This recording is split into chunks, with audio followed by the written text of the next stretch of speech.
در این سوره مبارکه عرض کردیم که رد شرک فعلی هست. برای اینکه شرک فعلی را متوجه بشیم گفتیم 4 عنوان را باید بدانیم. یکی که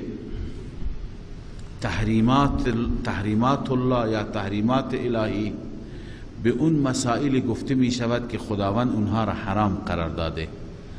دوم تحریمات غیر الله، اونایی که خدا حرام قرار نداده مردم اونها را حرام قرار دادن، مثل بهیره و صاحبه و وسیله و هام. سوم منظورات الله، اونی که انسان نظر میکنه برای خدا. چهارم منظورات لغیر الله، اونی که برای غیر خدا اونها را نظر میکنه. خب از اینها 2 تا حرامند، 2 تا حلالند. یکی این که تحریمات الله حرامند چون خدا حرام قرار داده، اینجا حرمت علیکم تحریمات الله هستند. و بعض منظورات الله اونی که نظر برای غیر خدا باشد اونم حرامه. و ما اهل لغیر الله به هم در همین آمده. 2 تا دیگه حلالن. یکی تحریمات غیر الله، ما بر خود حرام بکنیم به خاطر غیر خدا، اون حرام نمیشه، اون حلال است. و دیگه اینکه اون که نظر برای خدا باشد هم حلال است. الله می فرماید حرمت علیکم المیتة و الدم و لحم الخنزیر، حرام قرار داده شده بر شما میتة حیوانی که خود بمیرد، و الدم و همچنین خون مسفوح، و لحم الخنزیر و گوشت خنزیر که نجس است، و ما اهل لغیر الله به، آن حیوانی که ذبح شده یا نامگذاری شده بر آن نام غیر خدا. اهل یعنی نامگذاری شده برای غیر خدا بر آن، چون که مثلا او را نظر کردی برای غیر خدا، نظر کردی برای پیر و فقیر، نظر کردی برای آستانه، خب این چی هست؟ هم حرام هست.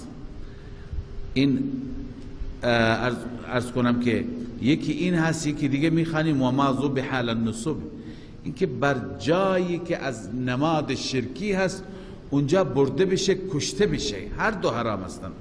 والمنخنقة، آن حیوانی که خفه شده، والموقوذة، و اون حیوانی که ضرب خورده، حیوانی دیگه او را زده، یا این که چوبی چیز زدی ضرب خورده مرد. والمتردیة، و اون حیوانی که از بالای کوه افتاده. والنطیحة، و اون حیوانی که شاخ خورده، شاخ بهش زده. خب همه اینها وقتی که کشته شدند حرامند. و ما اکل السبع، آنی که سبع یعنی درنده ها او را بخورند، اون هم بخشی گذاشتند. الا ما ذکیتم، مگر همونی که درنده داره میخوره، شما رفتید چیکار کردید؟ اون را ذبح کردید. الا ما ذکیتم از والمنخنقه به بعد هست. همه گفتن اونی که خفه شده شما تونستی ذبحش کردید، اونی که از کوه افتاده شما توانستی ذبحش بکنید، اونی که درنده داره میخوره شما توانستی بعد ذبحش کنید، یعنی زنده بود. اینا حلالند. الا ما ذکیتم، اینا چی هستند؟ حلالند. اما ببینی یک وقتی نگیم که و ما اهل لغیر الله، اگر ذبح شد حلال است، نه و ما اهل لغیر الله ذبح بشه هم حرام است.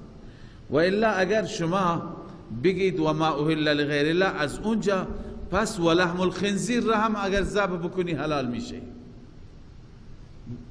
لحم خنزیر هم باید حلال بشه، در حالی که اینا نیست. همه مفسرین به اتفاق نوشتند این استثناء از کجا است؟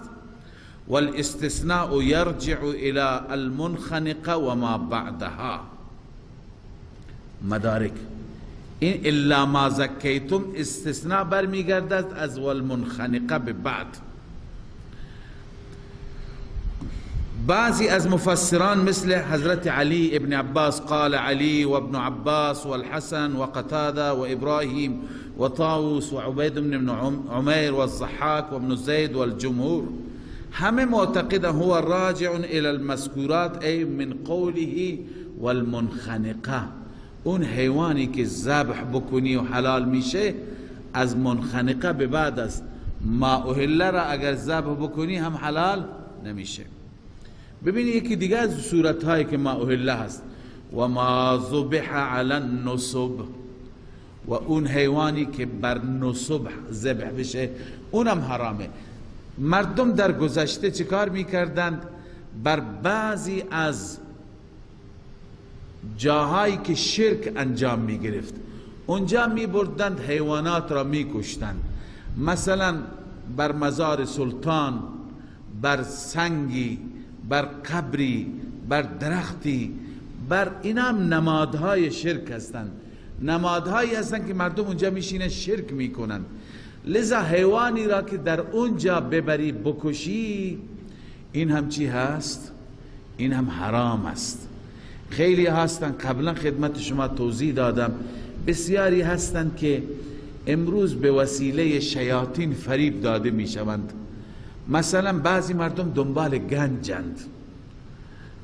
گنجند، یه جایی می روند میگن اینجا تو این قبر گنجی هست، اینجا فقط باید طلسمش را بشکنی. میره ملا میاره، ملا با جنات صحبت میکنه، جن میگه تنها راهش اینه که این باید اینجا بیاره یک شتری بکشه بر همین قبر، بیار اینجا گوسفندی بکشه، خون بریزه. خب فریب میدهم بیچاره را که چیکار بکنه؟ حیوانی را بیار بکشه، اینم شرک میشه، اون حیوان هم حرام میشه، اون خزانه هم تا ابد بگیرش نمیاد، دست نمیاد. هر کس که دنبال این چیزها رفته به جایی نرسیده. لذا و ما ذبح علی النصب اینه. فرق این با ما اهل لغیر الله چیه؟ ببینیم ما اهل لغیر الله گفتیم ذبیحه نیست، ذبیحه و غیر ذبیحه است. ما اهل لغیر الله عام هست، ما ذبح علی النصب خاص است. ما اهل لغیر الله هر چیزی را که برای غیر خدا نامگذاری بکنی، هر چی که برای غیر الله چی بکنی؟ نامگذاری بکنی، چه گوسفندی باشه، چه شتری باشه، چه نخود و کشمش باشه، چه نمیدونم برنج خورش باشه، چه آش باشه، چه شربت باشه، هر چی بگی این را نظر فلان بزرگ هست، نظر فلان پیر هست، این که نام گذاشتی چه حیوانه چه غیر حیوان اون حرام میشه. و ما ذبح فقط شامل چی میشه؟ مذبوحه میشه، اونی که کشته میشه بر چی؟ بر مزارات، بر نمادهای شرکی. نصب میگه نمادهای شرکی را. الله میفرماید اینها حرام هستند. و ان تستقسموا بالازلام ذالکم فسق، و این که به وسیله تیرها طلب قسمت کنید. ببینید در اون زمان بر ایستگاه های شرک تیر بودن برای قرعه کشی. مثلا بعضی وقتها یک شتری میکشتن بین 10 نفر تقسیم میکردن، به یکی 20 کیلو میرسید، به یکی 5 کیلو میرسید. خب به وسیله اون تیرها بین اینها قرعه کشی میکرد، میگفتن این زیارت این علم غیب داره، میدونه که به چه کسی زیاد بده، به چه کسی کم بده، چه کسی مستحق بیشتره، چه کسی مستحق کمتره. یا اینکه مثلا جای سفری میخواستن بروند، یا کار مهمی یکی میخواست ازدواج کنه، عروسی بکنه، معامله بکنه، میرفتند اون تیرها را مجاوران میگرفتند و چیکار میکردند؟ از اونها فال میگرفتند، از اونها خط میگرفتند. تیر میانداخت، یک قسمتش نوشته بود افعل، یک قسمتش نوشته بود لا تفعل، این کار بکن، این کار نکن.